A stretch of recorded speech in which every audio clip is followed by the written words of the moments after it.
Everyone, কেমন আছো তোমরা সবাই? আশা করি তোমরা সবাই খুব ভালো আছো। তো আজকে তোমাদের সাথে একটা নতুন জিনিস শেয়ার করতে চলে এসেছি। অনেকদিন ধরে আমার মনে হচ্ছিলো যে একটু ফ্লাওয়ার গাছ হলে ভালো হয়, কারণ কি কিছু মানি প্ল্যান্ট বসাবো তাই। তো যাই হোক না কারণ, তো ভাবছি হাতের কাছে মানি প্ল্যান্ট কীরকম ফ্লাওয়ার গাছ আমার কাছে ছিল না, আর দোকানেও যেতে পারছিলাম না। তো সেই জন্য ভাবলাম বাড়িতে একবার ট্রাই করা যায়। তো সেই জন্য ট্রাই করতে চলে এলাম। তো দেখো, দুটো সম পরিমাণ মুন্ডেট কিনে নিয়েছি এবং সেটাকে মিক্স করে ওটাকে সামনের একদম উপরের পাটে আমি ডিজাইন দেওয়ার চেষ্টা করেছি। ওটা ভালো করে গোল করে শেপ দিয়ে ওটা ভালো করে ডিটেলিং করেছি সুন্দর করে। তারপর দেখো, ওটাকে ভালো করে রেড কালার দিয়ে ওটাকে কোডিং করেছি। কোডিং করার পর আমি লিফের শেপ দিয়েছি।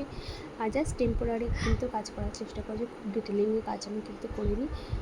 চট জলদি একটা বানালাম জাস্ট। তো এবার দেখো, ভালো করে কালার করে ওটাকে ভালো করে কমপ্লিট করার পর লাস্টে কিন্তু বার্নিশ করতে হবে। তো বার্নিশটা এখনও করা হয়নি আমার যদিও। দেখো বেশ দারুণ লাগছে না ফ্লাওয়ার গাছটা?